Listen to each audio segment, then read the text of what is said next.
Hey everyone, welcome to Lady Overlander Radio. Tonight we're speaking with Genevieve Valk from Seasucker. Stay tuned.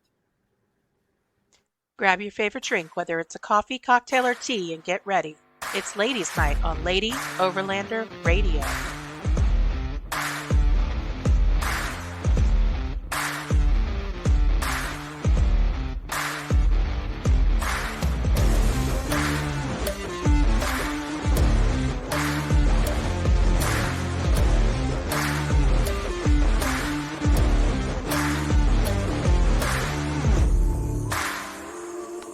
The Lady Overlander Radio podcast is sponsored by Frontrunner Outfitters, Midland Radio, Go Treads, Sport Keg, CB Adventure Supply, Adventure Trail Outfitters, Overland Spices, and the More Expo.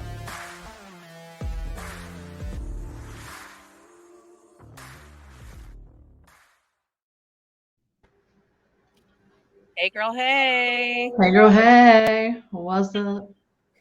Nothing much. Just hanging out in Arizona for another few days and then heading north to Utah. Oh, lucky there. Yeah. I'm hanging out in my dining room. Are you jealous?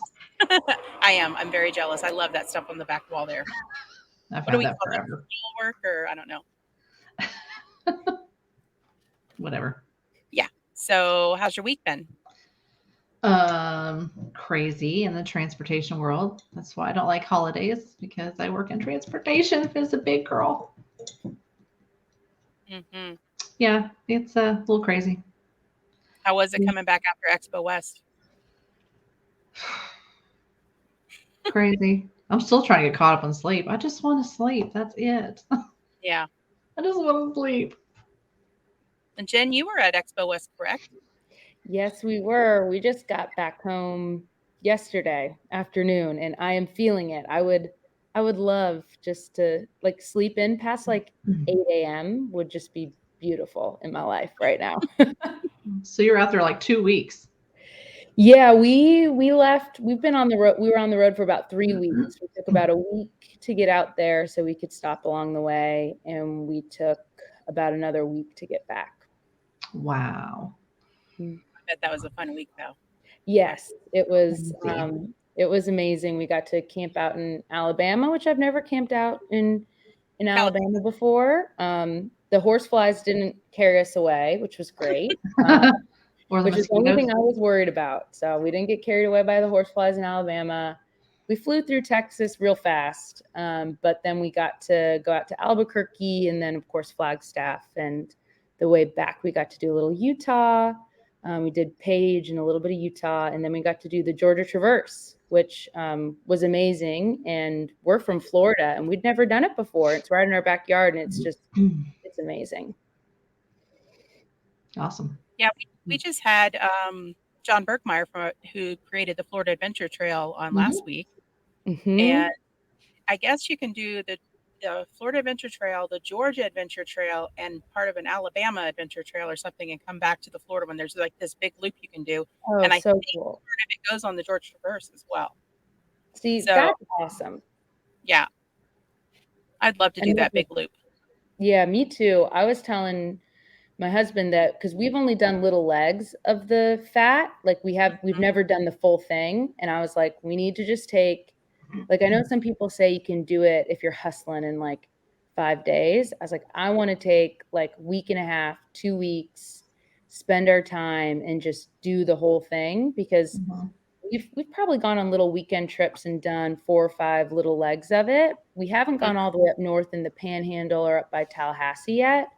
And all of the videos I see from those guys, they're just amazing. And it's crazy because this is our backyard. We're Floridians and we haven't explored all of it yet. So that is before the end of this year. We're absolutely gonna taking 2 weeks totally off, and we're gonna do the fat trail. Awesome. Fingers crossed.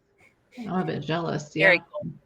We talked about that last week with John. Yeah. Maybe doing a ladies thing, a camp out or something, and get something like that going next year or something. Oh, you let me know. I'll be there in an instant. You'll be there. We'll definitely be at Save next year, right, Misty? Yeah. So it'll probably be before or after Save Expo, and one of the places I want to camp is part of the FAT at the dang it, what was it called? I just talked about it last week, and I camped there. Oh, Shired Island. That's it. Island. Oh, I've heard really cool things about that. The only thing I heard that it's beautiful and that it's super scenic and you kind of just feel like away from it all. The only thing I've heard, and maybe I heard this from John and the sulfur water is a bit intense, but that's it. Yeah. That's the only negative thing I've ever heard about it. Yep, we talked about that. For sure.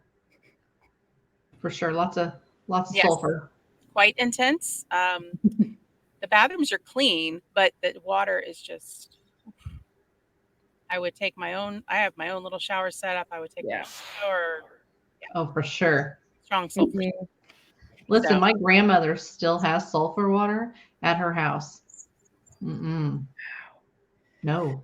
Things you take for granted, man. Things you take for granted. I can't. I'm out. Yeah. I can't do it. I did not shower when I was there. Oh, Lord. Hey, old man, old truck. What's up? Hey. We ran into him at Expo West. You That was really did. awesome. He came right up to us. And we're like, caught us by surprise. Like, Yeah. my gosh, he's from South Carolina and he's all the way over here in Arizona. Drove the whole way. Yeah, that's far. Mhm. Like Florida. Yeah. Yeah. It takes a little bit of stamina, but honestly, like the only part that is a little boring is Texas. I feel like you drive through Texas for like a week. My husband's like, we've been here like less than a day. And I'm like, it feels like we've been here a whole week. All of these windmills, get me to some like red rocks, get me to some dust, get me to something. That's my only complaint about the drive. No offense to all drive, the Texans out go there. through Kansas or Oklahoma on the west side. And the wind. We went up to Oklahoma, and it was beautiful. We did part of the cat on there. Cool. So, yeah. We did the entire state of Oklahoma. We did about 90% gravel roads. So that's awesome. It was really, really neat. And Oklahoma's very pretty. I was pleasantly surprised. Did your rig get dirty during that trip, Misty? I'm just curious. A little. I actually just washed it yesterday, but yes, it was nasty. Did you spray the inside? I picked up Arla from the. I didn't get to the inside. Picked up Arla at the airport. She's like, "What the hell happened to your car?" Yeah. Open the door. I'm like, "What the hell's going on in here?" It's like Pigpen. A cloud of dust comes rolling out. For real. Oklahoma's like dusty. Girl, what? Yeah. Somebody had Arla's pretty OCD about clean vehicles. Like, she goes nutting, she does all these things, but she immediately cleans afterwards. Mm-hmm. See, yeah, I like my girl to sparkle. I like her to be really shiny and pretty. Yes, so I'm bad about that. Playing. That's it. My husband is really good about it, but I'm terrible about that. Like especially like when you're on the back end of your trip and the end is near, you're like, I'm about to be so close to being home. Like we rolled up and we obviously we've been on the road for 3 weeks. We roll up to the office to drop a bunch of the show stuff off that we had. And like people try to start opening doors. I'm like, no, don't. And like everything's toppling out of the Gladiator all over the place. The bags, like beef jerky wrappers, like pop cans, like all of it just like on display for everybody. And everyone was like, not surprised from you, Jen, but Jan, like what's going on here? Like my husband, they were looking at him like, what are you doing, man? You're like, supposed what's on her side together. Yeah. I feel his pain. I've got 3 kids. So, whenever we open our car doors, it looks like Sanford and Sons falling out. Like, yes. I told you guys to throw it away at the last gas station. Yes.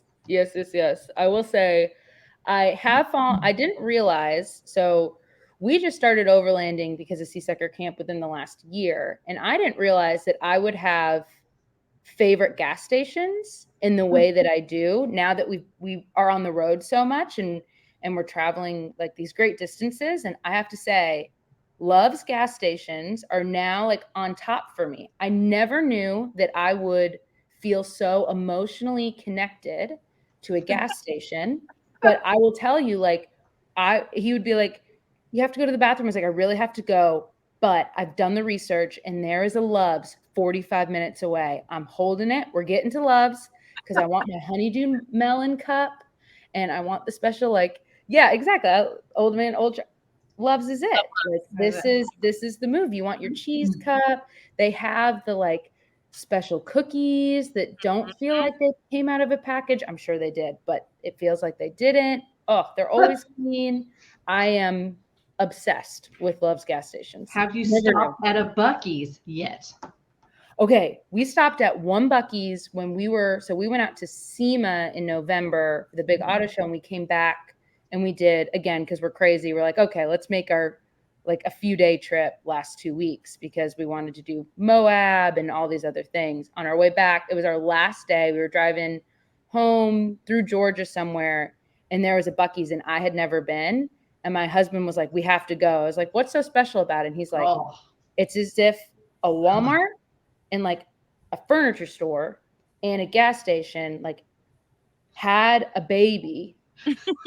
But the baby was big and massive. Oh, yeah, and has really good jerky. Oh no.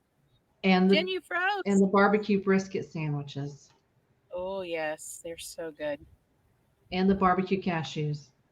And anything barbecue. And the slushies. The amount of slushies they have on tap, my Lord. They are good. But I do agree. I like Love's, especially when we were full-time RVing, because number one, you can camp at a lot of them. You can stay overnight. And number two, a lot of them have showers and stuff. So that was pretty nice. Love's has really nice showers as well. And their bathroom's really great. Buc-ee's is like its own little stall, like very fancy. She dropped off. We'll be back in a minute. Technical difficulties, people, get over it. Yeah, she's been having a few technical difficulties. So we're going to just chat until she can make it back on. I'm a big Buc-ee's fan, and they are finally building one up in Springfield, which is like 2 hours from me, Springfield, Missouri. So I'm a little excited about that. I'll be taking field trips there. I'll be leading women's only trips to Buc-ee's when it opens. That sounds like a plan. Ladies only. Ladies only trips to Buc-ee's. To Buc-ee's in Springfield, Missouri. I think that's a great plan, Arla. Field trips. You're going to have to get your parents to sign the waiver. Yep. No minors. No minors. No, please. God, please, no. No. So what do you think of Expo West overall? Like now that you've been removed for about a week and a half or so, was it overwhelming? Was it, what do you think? What did I think of Expo West? I thought, yes, overwhelming for sure. Really awesome. I feel like I didn't see hardly any of it, even though we walked around that thing. It felt like 100 times. My feet and ankles were mad. Yes. But I mean, other than that, I mean, it was pretty great. Lots of stuff there. I just wanted to spend all my monies there, even though I really don't need anything per se. But there's always something that's new that you're like, wait, what is that? That is really cool. Yeah. I might need that. And I'm like, no, I don't. I can't haul that back on the plane. You don't need that, Arla. You think you do, but you don't need it. And you have no way to get it back without paying. I mean, I could have shipped it, but jeez. Or you could have shipped it for me. Yeah, I could have shipped it for you. But no. Friend. Yeah. No. But I was the friend that said you don't need that. No. I was really only worried about the pineapple whip with the strawberry. Pineapple Dole Whip. Did you have one of those, Jen? No, I did not. We were so busy that I never got to like leave the booth to go get food. So every time someone came back, the food I received was a really good breakfast burrito that we had almost every morning. I don't know who was making them, but they were fantastic. Yeah. And like hot dogs for lunch. My husband was like, here's lunch. And I was like, okay, I will accept this food gratefully. But was this my first choice? Probably not, but I will gladly accept this hot dog, and I appreciate you very much, because any other option was of saying anything else is probably not the move. No. But so that's as far as we got in the food department, because West was nuts, and it was our first time there. And I think when it's your first time at a show like that too, and a lot of people hadn't heard of Seasucker, the brand, like people wanted to spend time in the booth and like really wanted to see everything, which is amazing. But it meant that we were pretty busy the whole time, which is great and exactly what you want. But I didn't get to adventure as much as I would have liked. Well, we're going to talk about Seasucker in just a minute, but I wanted to get your take on the hail at Expo West. What'd you think of that? Oh, I got to Friday hail. Oh my gosh. So we're Floridians. So like hail is very rare for us. Like it happens, but like fairly rare. And hail, when it's like, I don't know what the temperature was, but it felt like it was in the negatives, but I'm sure it was like 60, and I'm being a Floridian and being a baby about it. But it was so cold, super cold. Luckily we brought like full winter gear, because like there was a moment right before I was like, this takes up so much space. Do we bring it or not? And I am so glad we did, because when it hailed and we had like a single little tent, it's like 10 feet by 10 feet. We're working on installing awnings and other things on our rig, but we don't have them yet. So we had this 10 by 10 booth, and like if you were right in the middle, you weren't getting sprayed with water, but it was us and like 6 other folks that were like in the nearby area that we were like, come like gather under our tent for shelter, and like we can all generally be warm. And luckily I had a pack of like cookies from the road trip that was like under the table, and I like pulled out the cookies. We're all just like sharing a cookie, completely drenched. But somebody across the way started bringing hot coffee like through the hailstorm to bring us hot coffee. And I was like, oh my gosh, like this is why I love Overland West. If I was at any other show, this would not be the move. Like no one would be helping each other. Like how beautiful is this? Like sharing cookies, sharing coffee, like with the hail. But we were cold. We were cold all the way through the night. I got to tell you, we were silly. It was like 11 o'clock Friday night that I finally felt like I was getting warm. Like once we got back to the Airbnb, like we had to go to an after party thing, and we got back, and I just jumped underneath the comforter, and I just laid there and thought, oh my God, I am just chilled to the bone right now. If the temperature just dropped a lot. Ask Misty what she was wearing on Friday. Misty, what were you wearing on Friday?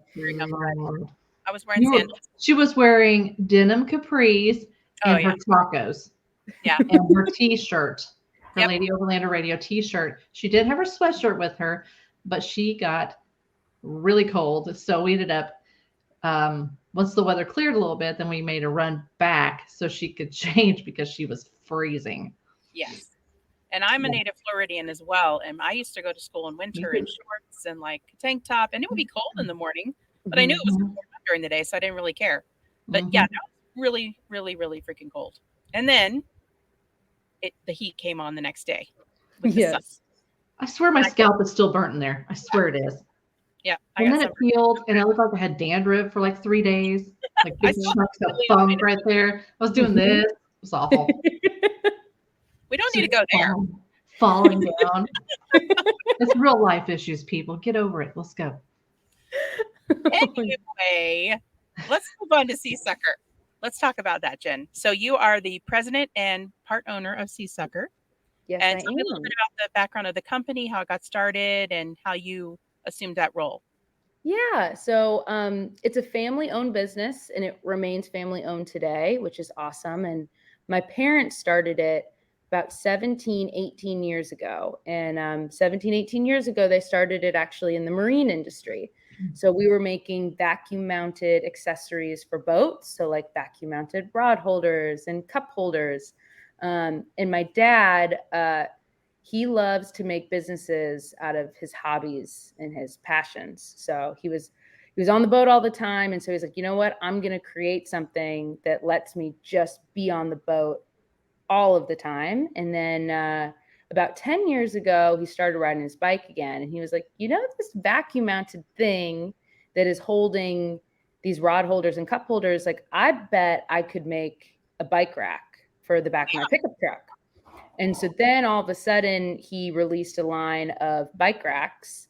And then a few years after that, we kind of transitioned not just from like bike racks, but into like crossbar systems and other things for vehicles that were all vacuum mounted. And literally just within the last year, because through cycling, we kind of made it to automotive.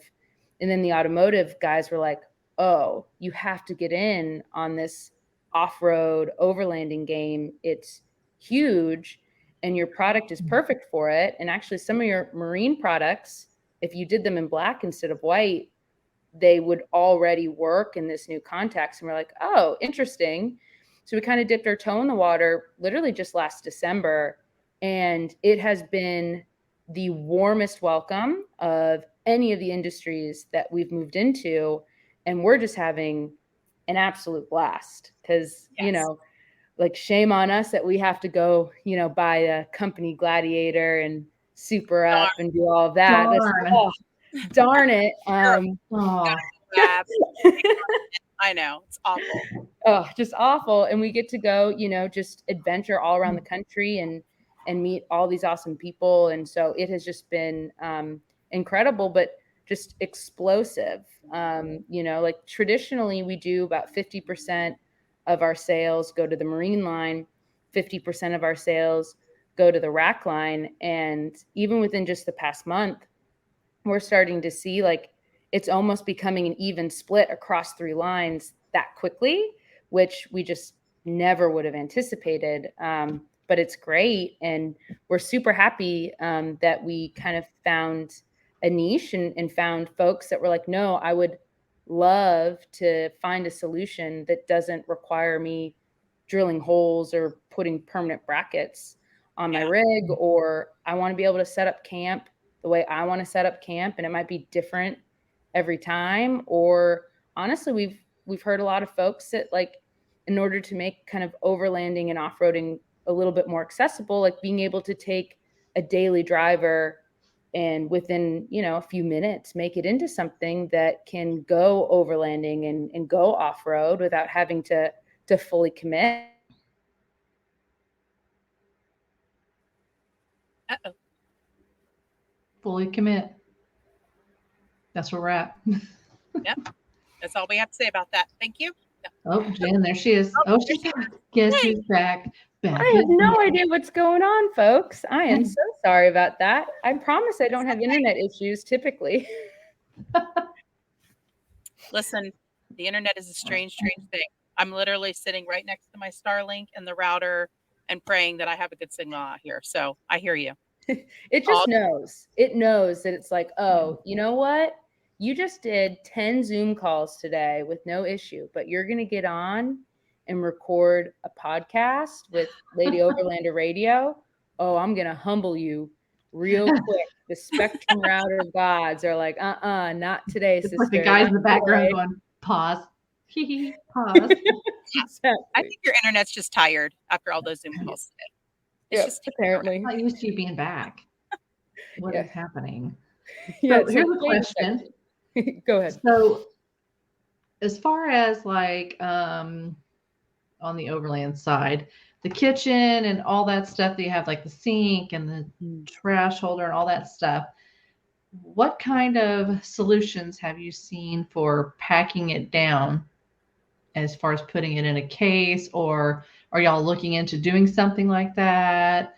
Oh yes. So again, it shows that we just started in December because we didn't realize that everybody loves a carrying case. Mm-hmm. Oh, yeah. Everybody loves a carrying case. We were at West and everyone's like, what does the case look like? And we're like, oh, darn it. Well, luckily we said there was a case. Yeah. Yeah. I was like, oh, shoot. I was like, oh, no. So we did actually link up with some folks that do that at Overland West. So stay tuned. Because we're like, you can just throw it in the back. And it's like, no. In the overlanding community, you better have a case. It better be cute. It better be easy to open. Functional. The whole 9 yards. So it's all about being organized more than anything. Yeah, organization. and there will be an octopus on it. Mark my words, there's going to be a big old octopus and a very cute case if I have anything Nice. to say I like that. I love it. I like that. Yeah, it's about, space. You really have to constantly rework your rig and what space you have to work with and what you're going to use that trip and whatnot. So I was curious of what you guys were maybe looking into. Oh, yes. And we found somebody else that does everything in the US. So the big thing for us too is we're fully American made. So we manufacture everything ourselves. So sometimes it's tough for us because like we have to find the right people here that we want to work with too, because we don't do textiles. Like that's not really what we manufacture, but we found a few folks that all American made, some family owned businesses too, that we're going to kind of work together to create some cool cases that will also have a little red, white, and blue flag on them too, just like our products, Yes. which is also important to us. But carrying cases are coming soon, and they're coming in hot. Our coming in hot. Our R&D team, the engineers, tomorrow. It is one of the line items on our R&D meeting for our post West lineup. Awesome. Very, very cool.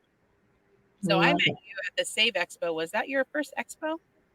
It was our first overland expo, like overlanding styled expo. So like we do a lot within automotive and like car and that sort of thing. But it was our first overland specific expo. And y'all met us and we were totally new to it. And you guys kind of took us in and were very nice to us. And because we were like, so like, what's the deal here? Like, what are we doing? And we didn't bring any inventory to sell. And everyone shows up and is like, but I want to take it with me now. Yes. I want to use it now. And we were like, we can ship it to you. And they're like, what good does that do me? I need my trash holder and I would like to use it this evening. And I'm like, whoa. So it was right now. Yeah.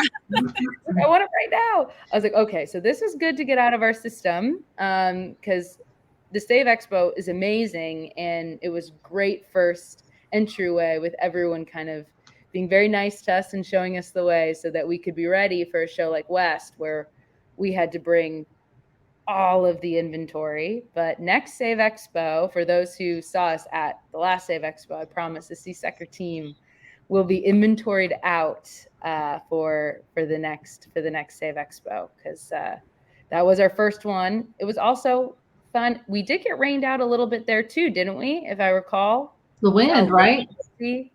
Girl, do you remember your 10x10 going over onto the Tacoma?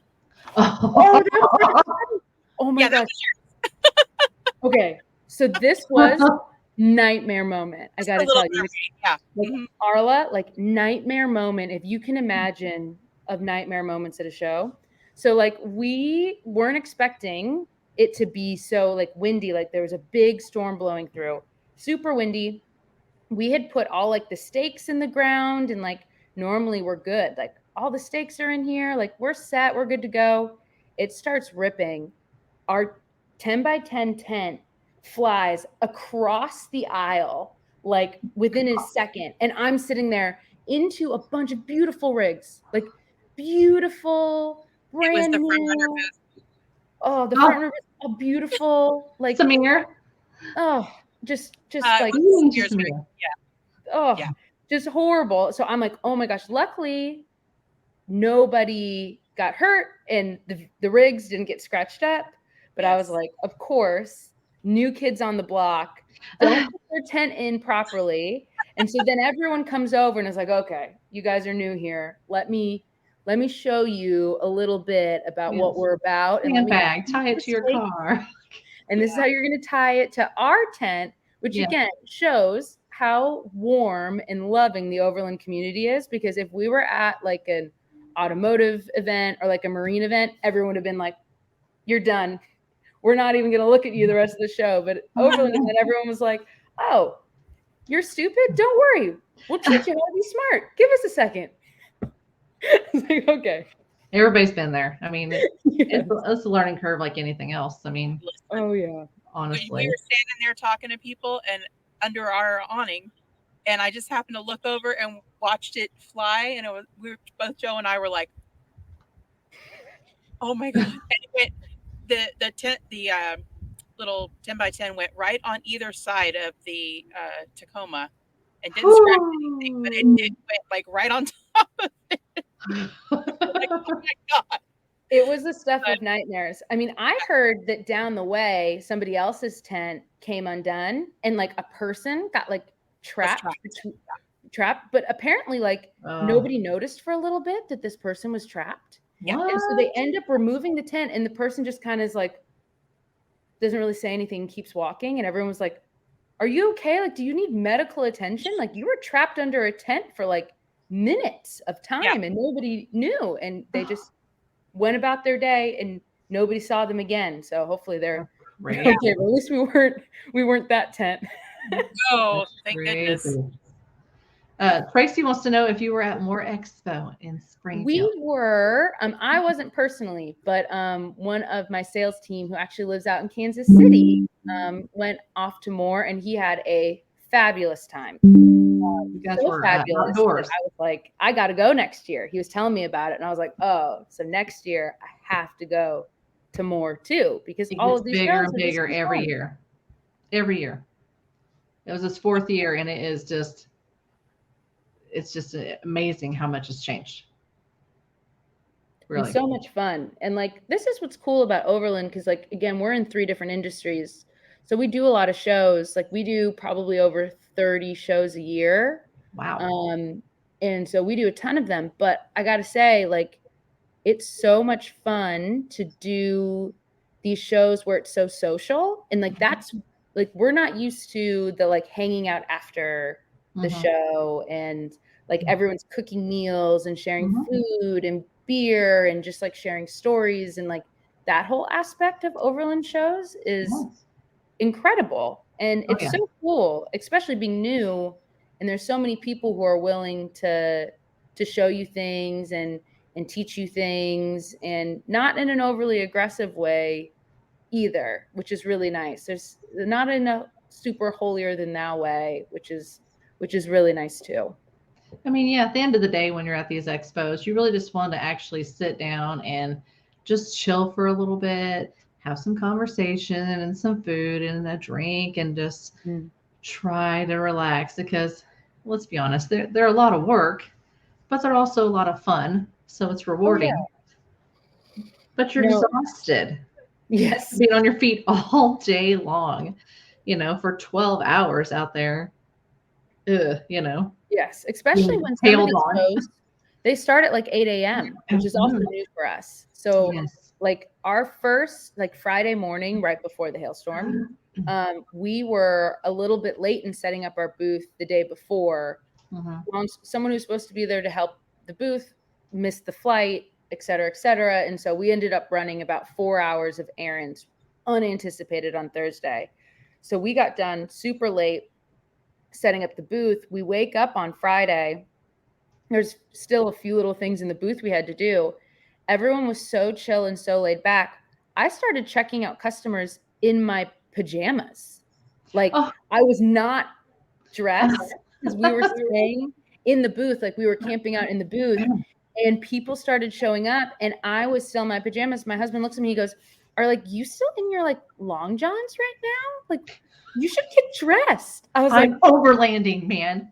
I was like, I know I should get dressed, but people started showing up and asking about Seasucker. And so I like started, I made my first sale of the day in my pajamas, not fully, nowhere close to actually being dressed, in long johns, sweatshirt. It was a whole to do. My husband looked at me like, you are not like you are the love of my life. He was like, wow. But this is new from you. You are comfort is key. Special girl. Yeah. Comfort is key. How long have you guys been married? We actually just got married in December. So we're very fresh. He joined the company last year in like August, and then we got married in December. Oh, wow. And then we've been on the road a ton in the interim. So if you ever want to test the first year of marriage to make sure like it's good, spend like 3 weeks at a time, just you and your husband in a car and overlanding. And I'm telling you, I'm like, oh, we'll be married for the next 60 years. If we can do this and like stand each other for, nonstop 3 weeks at a time, no breaks while working and very stressful, like, oh, next 50, 60 years, oh, we got this. Piece of cake, man. Piece of cake. It No also worries. tests the first 18 to 19 years of your marriage as well. So, yeah.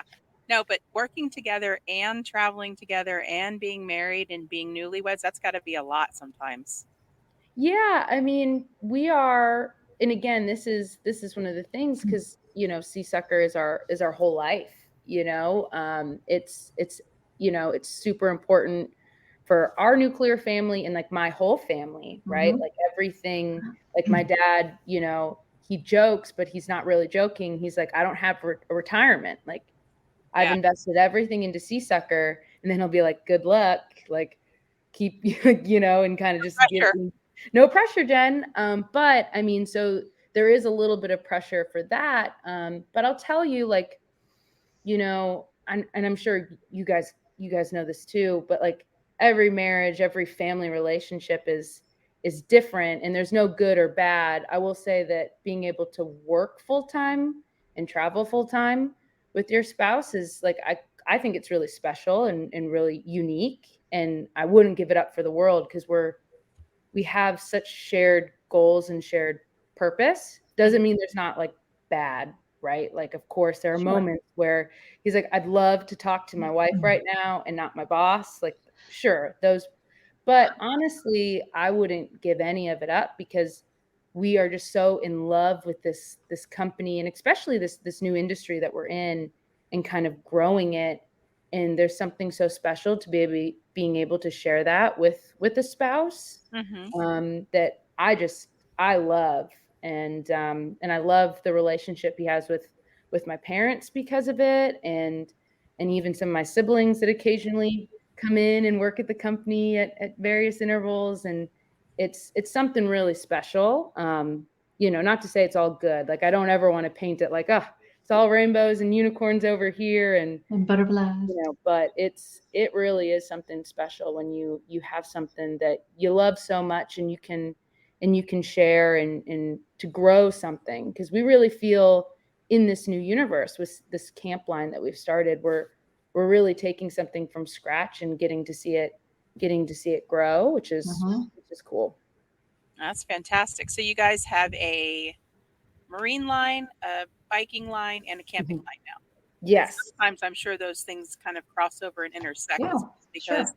people that like outdoor activities most of the time, like overall. So that's pretty neat that they can kind of complement each other. Oh yeah, absolutely. Like, I mean, when we first got started in the camp line, a lot of our camp line items came from marine, right? So like all of our cup holders and our like trash bag holders and all of that really came from the marine side. And obviously racks in general, whether it's for bikes or crossbars, are a big deal in the overlanding space and in the off-road space too. But really some of the products that we've seen kick off the most are like super specialized items for Camp 2, which is great. So then you have your own, like you have some things that are very special and significant for just one line.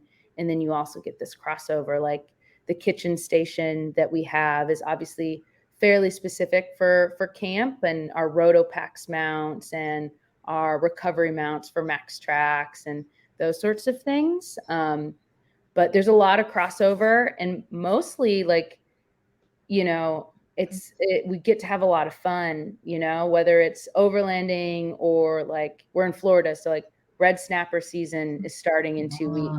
So we get to be on the boat, so it's a lot of fun there. Sometimes, for me, I love it all. So I sometimes have to focus on one or the other, because I'll get all cross-wired if I'm like, oh, but I want to be on the boat, but I also want to be out on the trails, and I want to do like, so there's a little bit of that sometimes I I get a little guilty of, is probably the only problem with having so many different lines is you can get a little distracted and cross-eyed a little bit, but we do at Seasucker, got to say, have a fantastic team.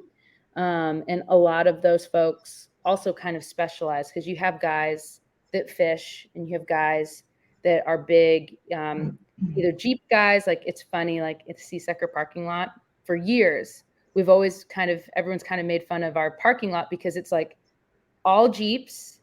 And then there's like a couple, like there was like one or two like souped up BMWs from like the customer service sales side. And then one of our engineers is super into like vintage, like Range Rovers, because he loves overlanding too. So he does that whole shtick. And so if you look in, it's like Team Jeep, and then there's like a little bit of souped up BMW fun, like I want to go real fast.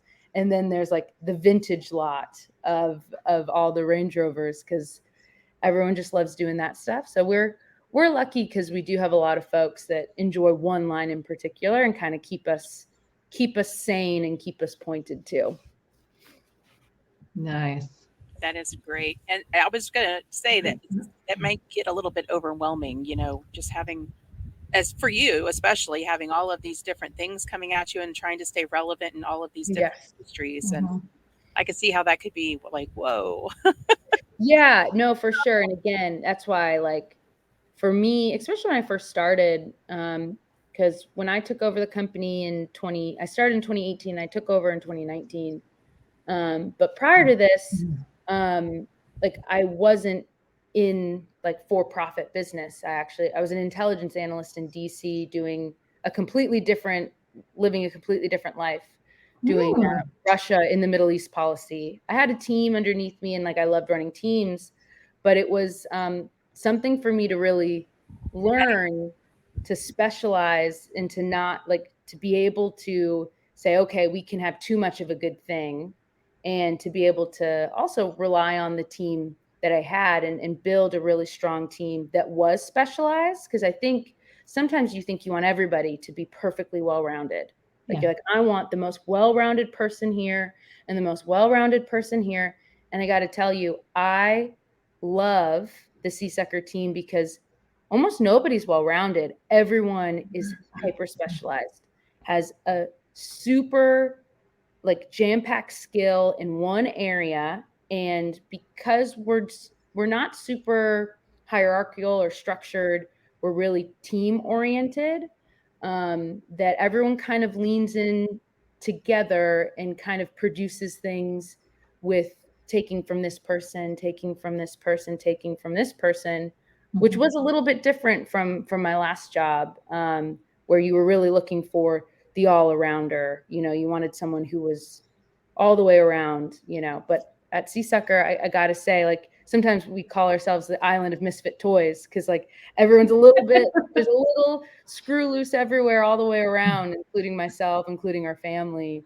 But having people that have that one job, that one special skill, is really awesome. And I feel like that connects well to overlanding too. Now that I've been part of more of it, it's kind of how these people who take larger trips with larger groups, everyone's got to have like that niche that kind of brings value to a trip. And I love that. I love that part of overlanding. I think that's so cool. Yeah, I agree. And what I like about overlanding as well is we are very gear and gadget oriented, even though you really don't need to be to truly overland. But you see a vehicle running down the road and you're like, oh yeah, that's an overlanding rig, because it looks like an overlanding rig, right? Meanwhile, so-and-so is riding down the road with their car, their Subaru or whatever, and they've got a really kick-ass bed made up in the back and everything else in a fridge. And are they not overlanding? Yeah. I mean, but it's nice because there are so many different options out there. There's so many different products, and everybody's coming up with new products and collaborating with other companies like you guys are getting ready to do and working together. And it's just really, really neat to see where the industry's going and all of the different options that are available. It's a little overwhelming sometimes, but as a consumer, but it's really neat as well. And I really liked your product when I met you at Save Expo, and we actually ended up, the camp kitchen you sent. We actually ended up doing that as a giveaway at our Ladies Overland Lounge. Cool. Get more. Yeah. Mhm. So, and we told them to go out and see the booth because we knew you guys were there. Yeah. But it were really, it's a nice setup. Like we said, the only thing was, collapsing that down and having somewhere to store that, is a little. Which we've already talked about. Yeah. Oh, and it's so I already have a solution for that. So. Oh, it's in the works. Don't you worry. That is in the works. It's top secret. She worked in intelligence. It's not top secret. I was going to say I knew she worked in intelligence because we had a whole conversation about that. I bet. DC. However, I didn't tell you because I thought it was classified. Sorry. I was an open source intel. You can Google me and everything. I promise. I promise. But again, why I love overlanding shows is like, in what universe did I think I was like just sharing a beer, and then I got to meet your son too, and he is super into World War II and like into all of the things. Very. It is so cool to. And then so he was like, "Wait, you worked on Russia stuff? Let me tell you all of this Russia stuff from World War II." Yeah. I was like, I know this stuff from like 2015 stuff, but you knowing things from World War II era, like it was so cool to be able to even just like share that. And I mean, I don't know. Again, it's why I love this whole industry. It's just being able to sit and talk to people, and people just being open and, being able to have a good time and talk about literally anything. It's like, I didn't know I'd be talking about like Russian MiGs, like after like selling like trash can holders, all like, how cool is that? Like, I don't know. I just thought that was the best. Very cool. Yeah. He loves World War II. Loves it. Very cool. I swear. Like I would venture to say that he is nearly an expert on World War II at this point. Like, oh, for sure. Blows my mind. And he quizzes us all the time. And I said, son, you don't quiz me because I don't know the answer. I already tell you I don't know the answer. No. He loves it. And I love that he loves it. Yeah, no, it's awesome. And that's, again, like, it's one of the cool things too about the overlanding community is it is so collaborative. Like, because again, we're in a lot of other spaces. So the idea of us being new to a show, like we showed up to West, we were brand new players on the scene, and having other large companies approach us and being like, let's collaborate. Like, let's immediately get something going because you bring something special and we are going to bring something special. And together we're going to solve something for our customers together in a collaborative way. Was really fun for us. Because I got to tell you, like, that's not typical in automotive. It's not very typical in marine. Even just probably a little bit more collaborative than automotive. So like that was so cool. And I'm all jazzed up and all geeked out on all of these cool companies. Yeah. You know what I mean? I'm like, oh, goodness gracious, what are we going to get into next? Because I also want all of these things for my own rig. And now you're gonna give my R&D team that to play with. The R&D team is salivating, man. They're salivating over some of the stuff we got sent post West. Make this work. Tell you. That's awesome. Yeah, I do think that the overlanding community overall is very collaborative, very open for the most part. And, people are willing to, most of the time, people are willing to teach the newest person whatever they know. We are a little, guarded on our campsites sometimes. Yes. But if we love you and trust you, we will give you a good campsite. That's so funny.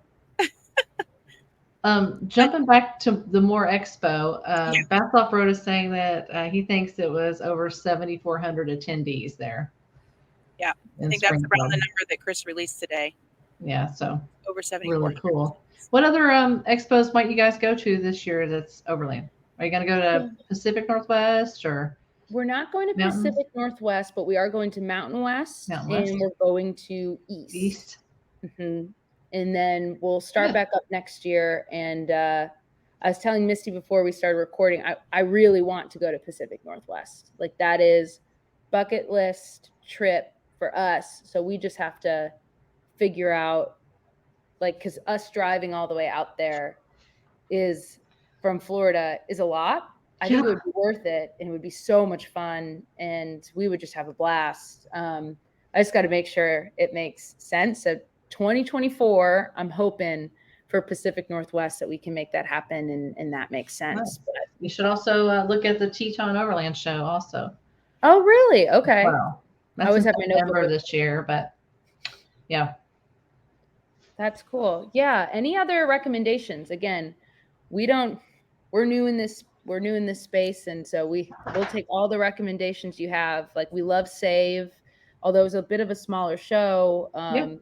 It was amazing and one of the most well-run Yes. expos. I bet it's bigger this next year. Guaranteed that. It's grown every year. Yeah. I think this was the third year, and it's grown substantially every year.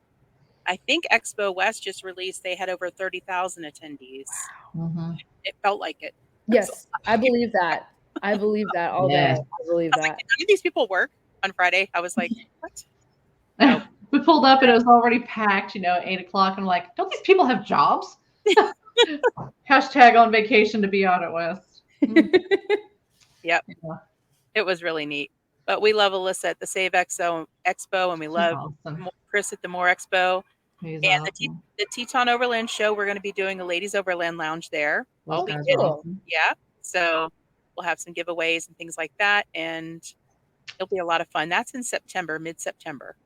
Oh, 15th through awesome. the 17th. Yeah. That's all right. Mm-hmm. It'll be a Yeah. lot of fun. Tell us real quick about your overlanding rig. Yes. Oh, so we have a Gladiator, Rubicon Gladiator. It's on 40s with a 6.5-inch lift because we love to get looks and we love to be a little flashy. I'm sweating right now. It's a lot of fun. And I got to tell you, it's a diesel. And we have an auxiliary tank in the back. Mm-hmm. We have a smart top, which is great, and we love. And I'll tell you, even with the 40s and the 6.5 lift, because we bought one in 2019, and then we had that for 2 years, and then we upgraded in late 2021, maybe early 2022, and we kind of took what we did in that first rig, and we were like, okay, where do we want to do more? Like, where do we want to go in extra? And so the 40s and the 6.5, because we have the King shocks, honestly, does brilliantly on the highway. Because I was worried about that. Because my dad comes in. My dad's kind of a crazy person. He goes, "Don't you worry, Jem. I got the 40s, 6.5-inch lift. It's going to be great." I was like, "Dad, like, we have to drive this places. Like, this has to be able to go across the country. Like, we have to drive it." He's like, "Don't you worry. Don't you worry." And I got to say, with the King shocks, I am blown away with how, like, I was worried that I was like, am I going to like drive this long distances? Like, am I going to feel comfortable? It feels like you're driving a normal Jeep, to be honest. Like, I don't feel a major difference between that and like my personal Wrangler that I have that is not nearly as souped up and fun, and we don't take overlanding very often, you know?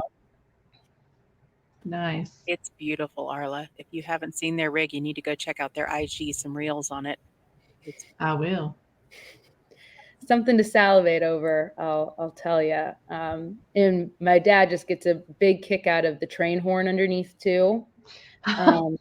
His favorite thing to do is to convince our employees to peek under the Gladiator and just let it hard on. loose. Our international sales manager, love him to death, but he doesn't always think things all the way through. He went under there, like fully. He's like 6'7", and he went fully underneath and was like, couldn't get himself up fast enough. Crack his head off. He couldn't hear for a day. Oh, He was done. He couldn't take calls. He truly could not take calls. He could Y'all not are gonna take get workers' comp. full day. Is this like new employee orientation? You know, or something, or just like my Make them dad. sign a waiver. Yeah. I didn't think that HR needed to implement some sort of train horn hearing policy, Yes. like some sort of supplemental train horn policy. But apparently, next round of as we start hiring more people, we're gonna have to get our HR to put that in the fine print. Gosh, Dad, you're getting us in trouble, man. Calm down. Always. He's like, oh, can't you just let me have my fun? I'm like, I can, but I want you to have your fun to like 75%. We don't need 110. Can we go 75? And he goes, no. He just like, nope. I'm not your guy for that. Nope. Mm-mm. Mm-mm. Go all the way. Mm-hmm. Exactly. Yep. That's awesome. Exactly. I bet he's a lot of fun to work with as well. He is like, and he's great because I will say that like he has really let me make my own mistakes.